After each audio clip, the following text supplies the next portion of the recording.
Welcome to week 8. You did it. You pushed through and you made it all the way. So praise be to God that you were able to commit and do the work that needed to be done to finish this class on course. I just wanted to take this opportunity to talk through some of the information that would be very helpful for you to prepare for week 8 to ensure that you finish this class successful and on time. I know I've already received some questions in regards to whether or not the assignment and final critical assignment is due on day 7 and or day 5. I reiterate again, it is due on day 5. So I need everyone's work turned in, all completed by Friday on day 5. So please, please, please, I can't stress enough the importance of getting that information on time. Not Sunday. I need it by that Friday because I have to have grades in for each and every one of you, which means I have to have everything graded before that to be able to compile your grade correctly and ensure that it is in timely by my deadline first thing Monday. So again, reiterate, critical assignment is due along with, you have 2 discussions this week. So for your final week, these discussions and critical assignments are due by day 5, which is Friday, this Friday. And I'll check the date. Give me a second and confirm exactly what date that is. It is the 28th. So please make sure that you are planning accordingly. I say it every week, but want to make sure you are planning accordingly to ensure that your work is turned in on time. So 2 minutes have passed. I think I've pushed on that topic enough. So moving into the agenda for this week, you should have already began to read and feel free to complete if you have not. Reading chapter 13 of your textbook, it's the at-risk populations and case management.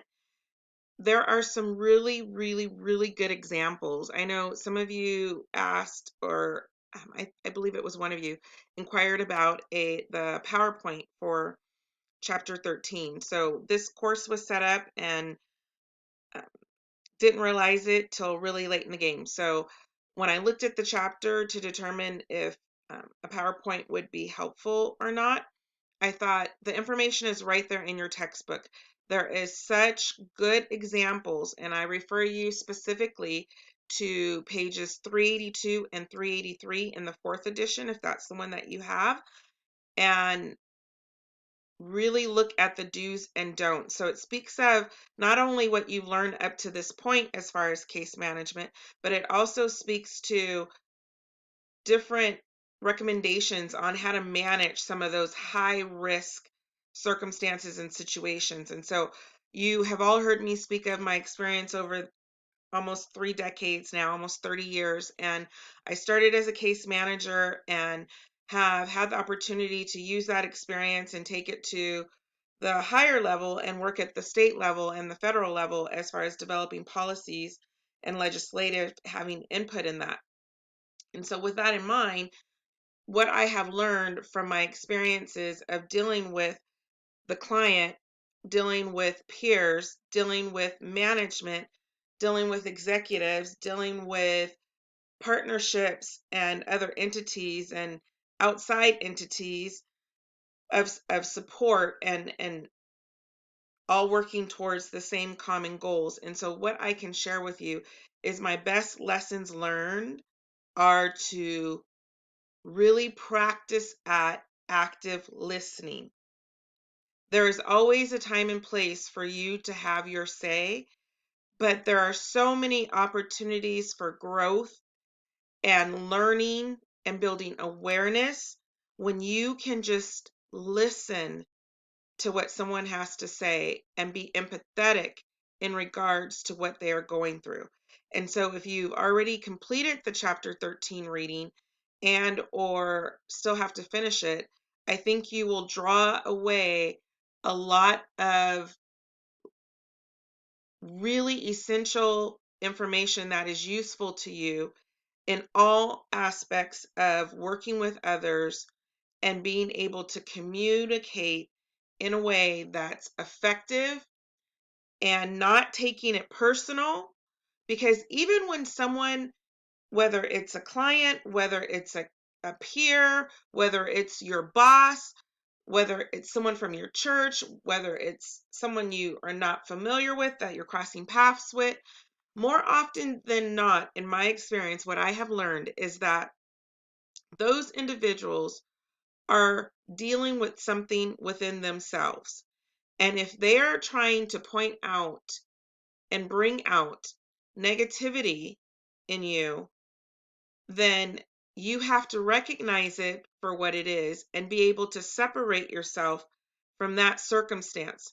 Recognizing where you may have caused fault, being sincerely apologetic, and then not trying to plead your case, not trying to convince them otherwise, but to actively listen and work towards a common mutual purpose where you can find a helpful way to support their needs. What I have learned in my experience is it's not about what I can't do for you. It's about how can we work together to find ways within the policies and the procedures and the laws and the regulations to be able to get services, programs, networks, questions answered, resources, whatever's needed to the individual or to the group or to the community. And it all entails partnerships, positive working relationships, active listening skills, effective communication skills, patience, empathy, compassion, and love. And I mean those things wholeheartedly because you have to love what you do. If you want to be an effective and powerful, and I don't mean powerful in title, I mean powerful in meeting the needs and spreading those resources in an efficient way that is productive and useful to those in need. And if you want to be able to be the best at that, you have to have the heart. And with the heart brings love. And so you cannot move into this career or continue in this career without having an understanding or try to have an understanding of what someone is going through and allow them to think, process, and articulate and participate in the process to ensure that they can continue to sustain in what is needed to be successful and effective in their family, in their career, and in their goals. And so I encourage you to really take some time and process the information and the examples given throughout this entire course because it will be very useful and can be referred to in many circumstances that you will have in your career experiences in the field of human services, serving as a professional in the field. I hope all of this information has been useful to you. I inspire you to not be discouraged when you feel that you were not as effective as you would have liked as you approach various interviews, various interactions, opportunities to grow, learn, and serve in this field. And I hope that you are able to take those lessons learned and reflect on them from an emotional intelligence perspective, being self-aware of what can be adjusted and massaged and practiced in a way that makes you most efficient to your field. I believe in each and every one of you. I believe in every goal that you set for yourself. I am so excited as you continue this educational journey, And many of you have heard from me that your education is something so valuable and important to you. As long as you strive to do your best in everything that you do, you will always gain what is most valuable to the outcome that you are trying to accomplish. And most of the time, when you reach for those dreams and aspirations, you are able to truly go beyond that level of initial expectation. And you look back and you say, wow, I never thought that I would end up here. And it was so much worth the road that I had to take. So it doesn't matter if you take the right road on the first try, if you get knocked off, get back on track, get sidetracked, get back on track. The fact of the matter is, as long as you keep moving and looking for that right track, for the right time, for the right journey that God has outlined for you, customized for each step in every direction that you are going. And if you look to Him for that continuous direction and guidance, you will always end up where you are intended to be. And there are always opportunities to grow and learn. We are never at a level that it becomes been there, done that, know it all. There is always opportunity. I have been in many educational programs, obtained numerous degrees, been in many certification programs, all different types of trainings, and I still see opportunities to grow as I move into writing my dissertation for a doctorate program of public administration. And so let me tell you, if anyone can be successful educationally and working in the field of human services, if I can do it, anyone can do it. So I encourage each and every one of you to believe in yourself, to believe in where you are right now, and continue to learn and be open to feedback, be open to listening and really hearing from individuals. And that is where you truly will gain so much knowledge, so much understanding, and empathy that is needed to continue to have the heart, the perseverance, and the dedication with the hard work to be the best that you possibly can be. And so I hope those words of encouragement will stick with you, encourage you, and lead you in all that you aspire to be. Moving on in our agenda, another tool that will be helpful as you continue in your development of the critical assignment, which is really taking a dive and researching, putting together all that you have gained from the textbooks, the videos, the lectures, everything that you have, the articles, and now how has that shaped your understanding, and how do all those different components align in a way that it helps you to move into this field or continue to work in this field, gaining better insight and knowledge and skills that you are willing to put into practice and see how they can be effective in helping others. This article kind of wraps all that into one. So I encourage you to take the time.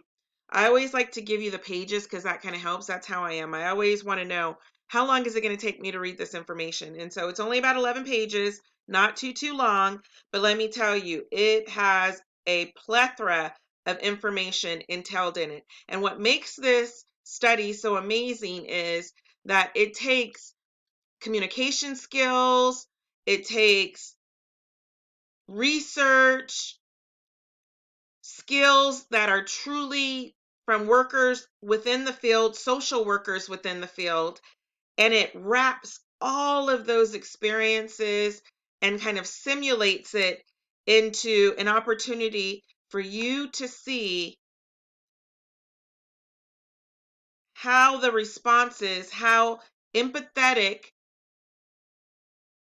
or how empathy was used to communicate in a way and address concerns, and really applying from a practical, theoretical, and training perspective in how you approach case management. And so I can't encourage you enough at how useful this article will be for you. And that 11 pages will be helpful for you in writing your critical assignment. I guarantee it. Moving back to the agenda, we have my lecture that I'm going to email to you as well, but you will have both weeks for the lectures just because it kind of gives you information up until this week, and then it also is this one that refers to questions that I've gotten, information that has come across where there wasn't true clarity, and I just wanted to make sure that you moved into this week's and the final assignments, making sure all information has been reviewed with you and clarified to make sure that you are successful. So you do have your last 2 discussion boards for this class. Very exciting. So I encourage you to really use the readings for chapter 13 and answering what is the definition of an at-risk population and what makes them currently at risk.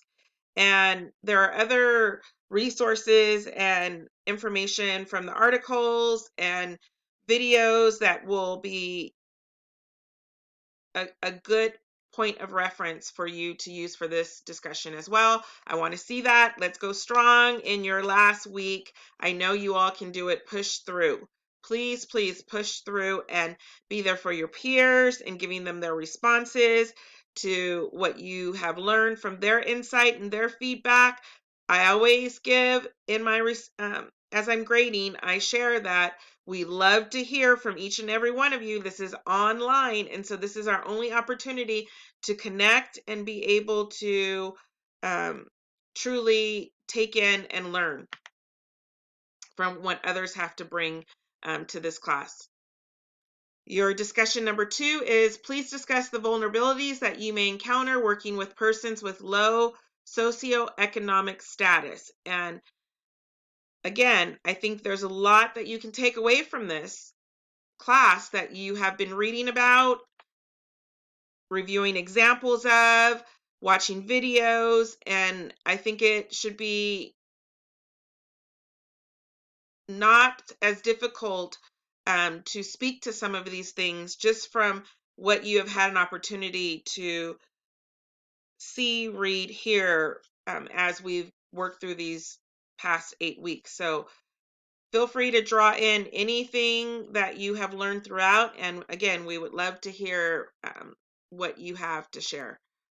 Moving into your critical assignment, I know I spoke of this in the lecture for week 7, but want to come back to make sure that everybody understands what is expected for timelines and what you are truly writing about. So I did get a few questions. You do not have to write about the examples that are included right here. Client empowerment with the case management process, advocacy within the case management process, managed care and case management. But if you're not sure, a few of you have reached out to me, and thank you, I appreciate that. But if you're not sure, please, please, please reach out to me as soon as possible because I want to make sure you're writing about the correct thing. And I want to stress that there is a rubric for this class. And so I want to make sure that each of you refer to this rubric. And if you're using the rubric to complete your assignment, you will make sure that you're hitting all the necessary points from APA, from the research methods that are used, the analysis and intervention strategies, faith integration, and how you wrap all that into one conclusion of what your idea was in regards to the issues in case management knowledge and skills.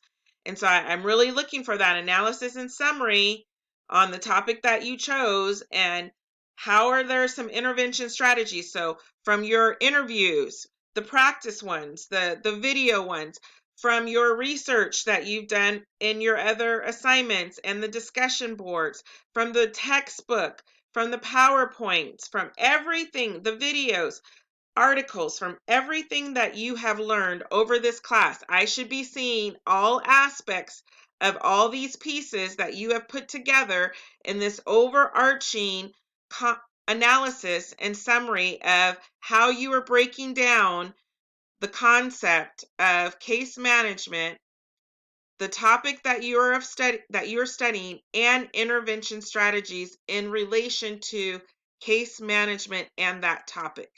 So, client empowerment within case management process.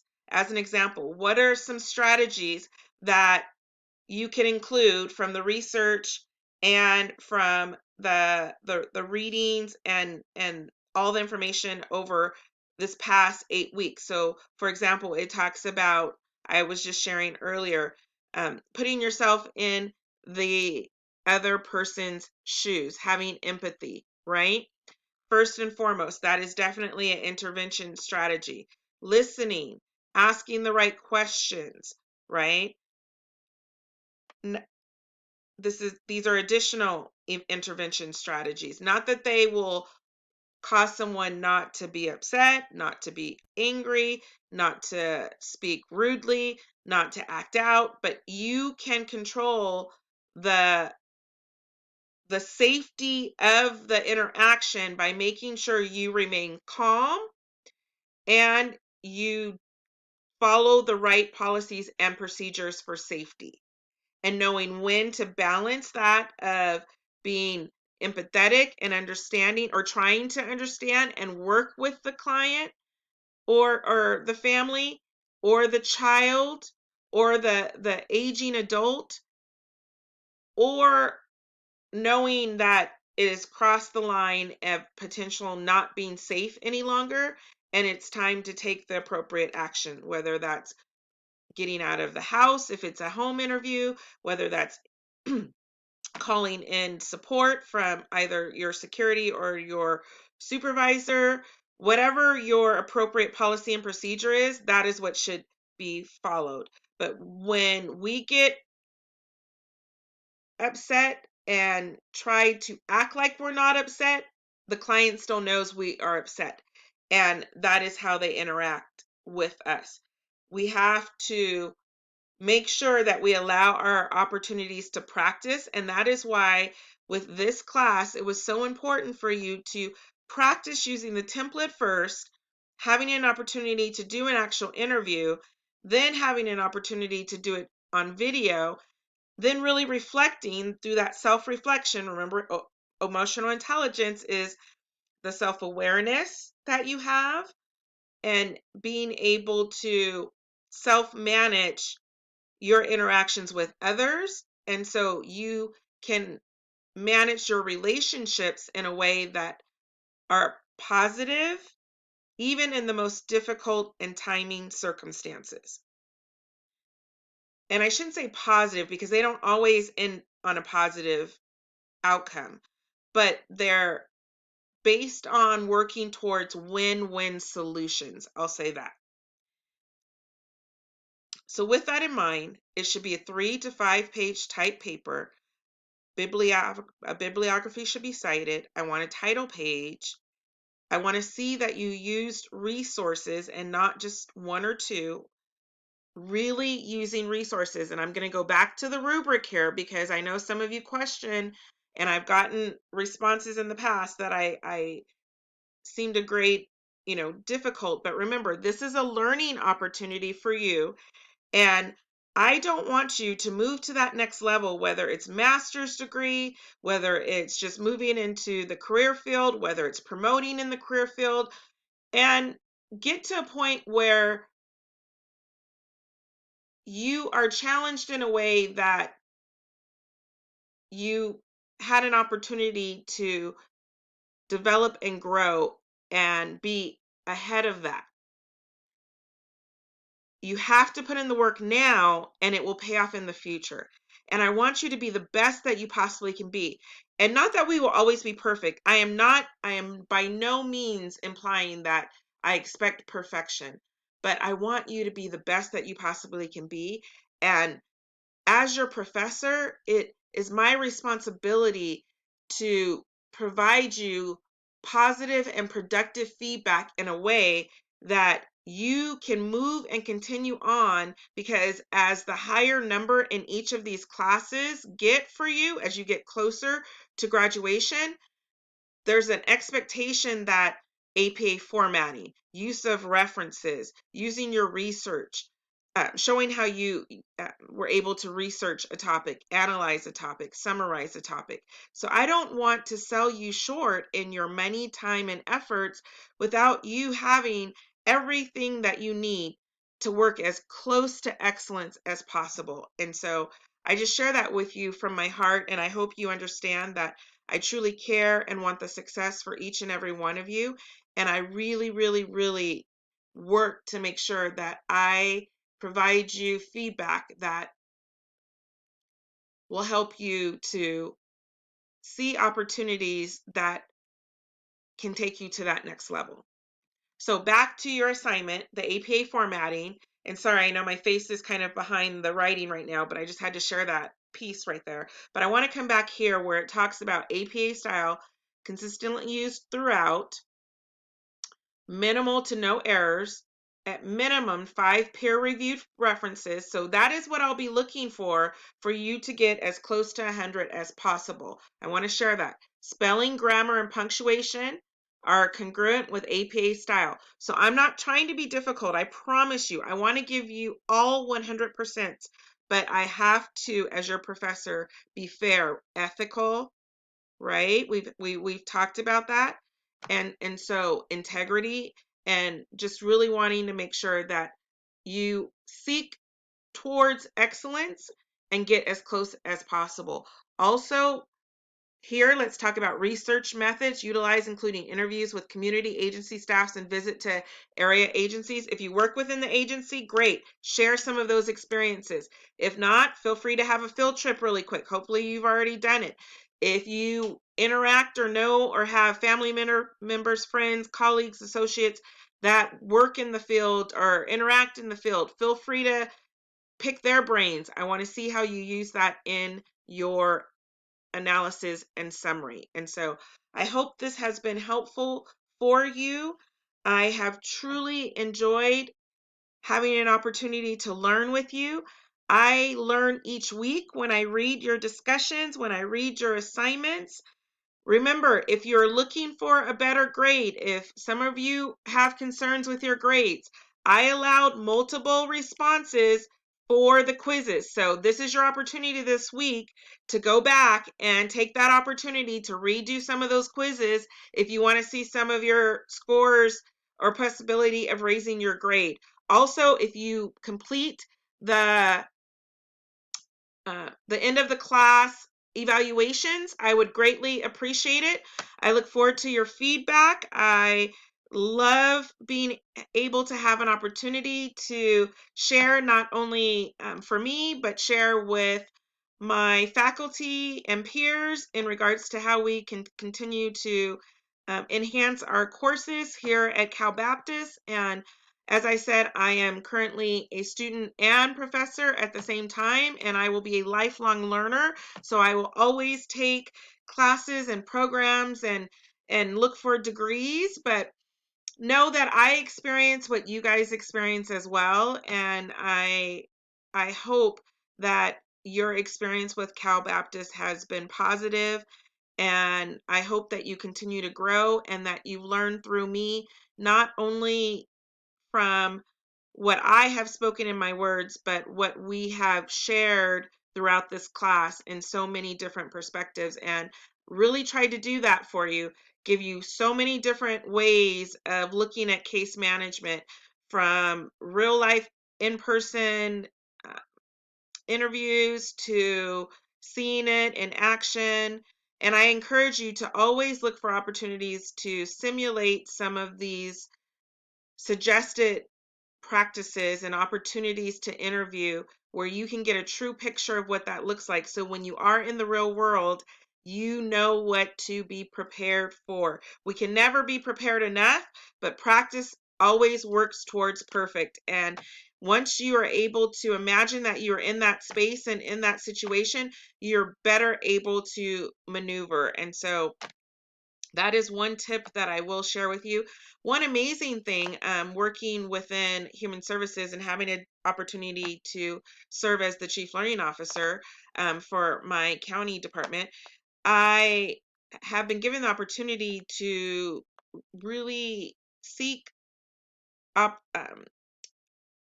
various virtual realities vendors that offer virtual reality training. And so I'm really excited. I'm headed to San Diego in a few weeks to see in person what they have already implemented and are using for their case managers, their entry level case managers, to really at the end of their training to get a well-rounded picture and perspective of what that interview looks like and feels like, with being able to put on a headpiece and really see a person in front of you, virtual reality, ask a question, get a response, and from your responses or from your questions, get different responses that play out in different ways.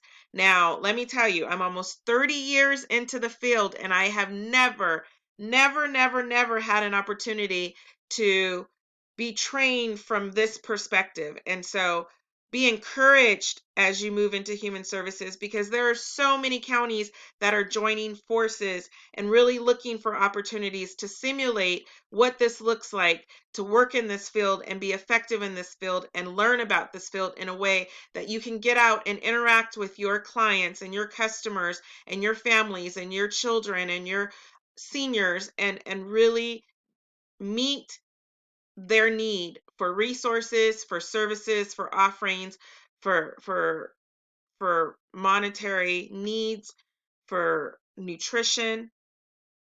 And it is a wonderful field to work in. It is not easy by any means. I am not going to make it seem that you're going to move into this field and just by watching simulation and taking this class and taking the training and doing your onboarding, that you are going to move into this realm and know all the answers.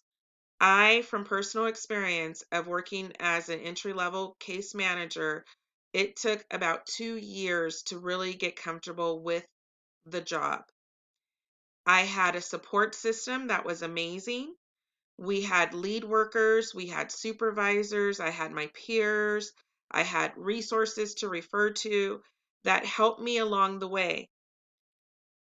It is always important to be open to feedback, and that is why I push so wholeheartedly throughout this course for you to not only give the feedback, but to really be open to learn from the feedback, whether it was from me, whether it's from your peers, whether it was from what you were learning. And so I hope that you truly have taken all that has been shared and understand that wherever you dream to be, I stand behind you as your number one cheerleader. And I want you to know that I believe in you. And whether we cross paths again or whether your life continues on in a new journey, I will always be one of your number one cheerleaders, because if you believe, you will achieve whatever you believe to have in life. And so I just close out with a prayer, and I've shared this before, but it is so near and dear to my heart. It is up on the wall in my house. I have it at work, and I used it this week in one of my assignments, because as we get to this final week of week 8 for this class, and we all are working on finals, and we're all trying to get all of our work turned in and make sure everything is up to par by Friday, February 28th,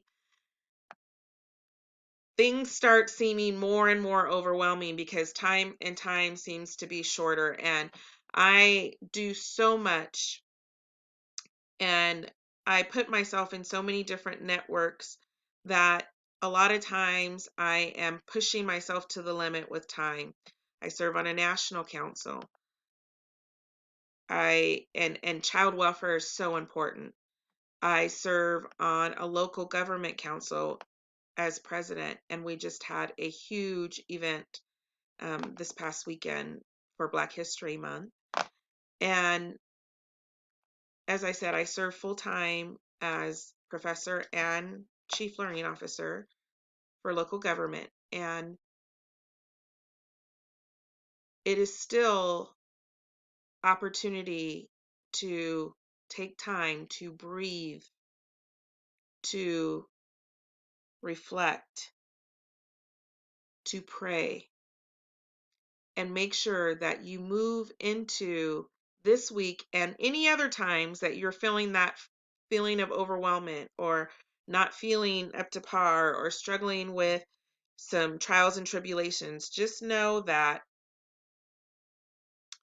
you can trust in the Lord with all your heart and lean not to your own understanding, but all thy ways acknowledge him, and he will lead thy way. And I really had to rely on that this week. And so I share that with you because all that I described is everything that I was going through.